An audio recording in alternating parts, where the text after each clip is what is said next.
conundrums that have vexed us for at least 48 hours. Would you or wouldn't you, Jesse and Dana, wear that dress to the Met Gala if you were AOC? I'll go first. If I were AOC right now, yes. If I had been AOC for my entire life up to this point, no, because it wasn't fit. I don't take that good of care of myself.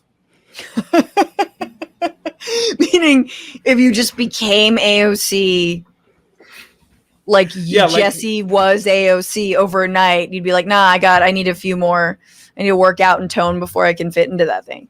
Right. And you were just like, oh crap, now I have to wear AOC's dress. Yeah. Like a Freaky Friday situation. Exactly. If I just became AOC, I'd be like, oh, cool, a new body to ruin. But that ship has sailed as far as mine goes. So it really depends. Very funny. Okay, so yes and no. Weird answers. Dana, what about you? What do you think of that? Everyone's going to hate me. I would say no. Because I have different mechanisms. I have different vectors of influence as AOC, so I don't need to do that. I think that I think it could be distracting. But if I look like AOC, I would wear that dress in my house. Hell yeah. I will. Okay, so I didn't read her entire defense of it, but I think it boiled down to women, and especially women of color, often police ourselves based on what we wear and what people will think of us. And I just decided to say fuck it and just, wear what I wanted to wear and do what I wanted to do. And I think because of that, I would say no, because I am not that bold. You know what I mean? I think she takes a lot of guts to do, not just wear a stupid dress, but do a lot of the things that she's done to run for office in the first place, right? It's not easy to put yourself out there. I can't even tweet stuff sometimes I want to tweet because I'm like, I don't even want to deal with the bullshit. I don't want to deal with the backlash, right? So she said, nah, I'm going to deal with this backlash. Now, I would like to get to a place where I could do that. First of all, when I did a whole anti-war demo in February 15th, 2001, in 2003, it was very fun because I dressed up, but I had no war pants and I drew no war on this dope jacket. And I was all glitzy and glam. So I understand that on the aesthetic level. The point is I'm already AOC. No. I don't know if I would have the guts. Because I don't know if I could deal with all the backlash she's been dealing with. Okay. Less fun. But I really like this story. There are some doctors in Florida, which has been overwhelmed, right? Hospitals and ICUs have been overwhelmed with cases of people with COVID. And some doctors in Florida and Alabama are basically refusing to treat any unvaccinated person because they're saying, look, I need to look out for the people who took these precautions first. I'm not going to treat you if you're not if you're choosing not to take care of yourself because this bed could go to somebody else. We know there are people who've been turned away from hospital beds because there were none left and they had a heart condition, right? And they died. Would you do that? Would you not treat them or would you treat them? Would you do the same? I want to know what people say in the chats too. Dana, you can go first on this. So here's the deal. When an individual is dying, my understanding is that the doctor treats that individual as it's literal triage, right? It is, this is a human body that I need to get to the point where it survives this crisis. In the same way that when they bring in, so a murder will have just happened, right? And the person who shot the other person then has a life-threatening injury and they themselves are bleeding out, but they just shot somebody and maybe they shot a cop. And they get into the hospital and the doctor's I'm going to save this person's life because that's my job. Now, the question about what do you do when there's not enough hospital beds? I mean, that is a bigger problem. That's a healthcare infrastructure problem. But if I'm a doctor, I'm saving everybody. I'm pissed about it, but I'm doing it.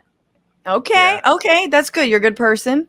That's I'm with Dan on this one. I think that when you're triaging who gets healthcare, it shouldn't be a matter of like who's made better decisions in life or thinks a certain way. I think the only factor that should be involved is which person is wealthiest.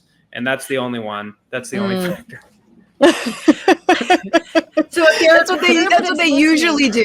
Doctors do this all the time. I mean, this is what we were saying earlier, that like they're like, oh, we're used to turning people away, but not because we don't have any room. It's because they're poor. I think I would. I think I would be that person. I'm also someone who would never probably become an MD. I just don't have.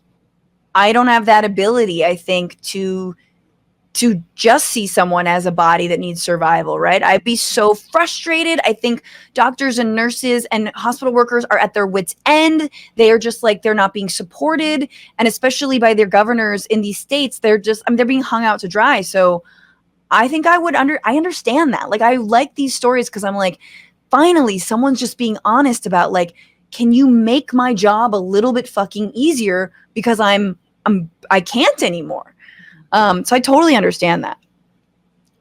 Last question. Would you, wouldn't you? Final question. This comes from our wonderful producer, Becca Roofer. There's a new show, new reality series called The Activist. Oh my God. All right. It's going to be, I think, on NBC or CBS.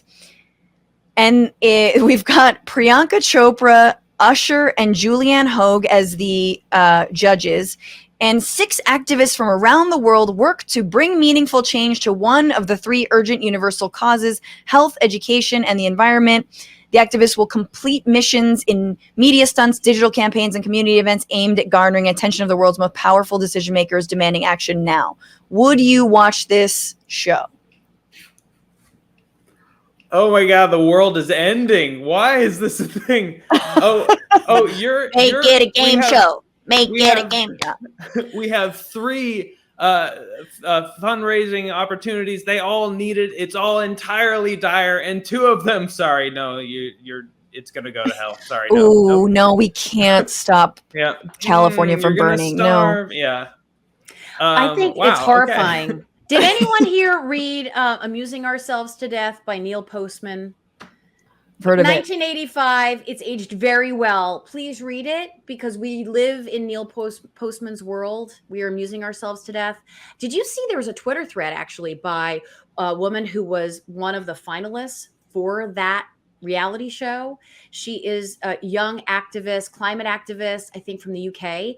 And she said the whole process was horrifying. So just out of solidarity for her, with her, I'm like, I'm out. No. And they were like, can you be more like Greta? Yeah. Could you like braid your hair or something? It was that bad. Then we'll really care. No, I have no doubt that the process is disgusting. And I have no doubt that like all, reality television shows and all the casting and all that and all the money, that it's utter BS. I have no doubt that it is a waste of money. But I totally would watch something like this. And yeah, I'd watch it. Yeah. I do feel like in the grand scheme of, should we put more like, bunny heads on Tori Spelling or whatever, and they can sing, a song, like, and then guess who it is. Like, I feel like there's a lot of bad reality shows out there. I love The Circle, but it's bad. It's a bad reality show. Like, this is at least, it's a way to the medium is the message. AOC said it. Tax the rich in the Hollywood. I thought you said AOC said the medium was the message. I was like, you got to take my AOC class. No. It's not true. The first person to ever say the medium is the message is AOC. No, that's what she said about her dress. It's like, what's going on, Frantifa? If you haven't already, subscribe to this channel right now. Hit that button. And also, you can become a patron and support the show every single week. Get access to bonus episodes and exclusive merchandise. Patreon.com/Bitchuation Room. Do it.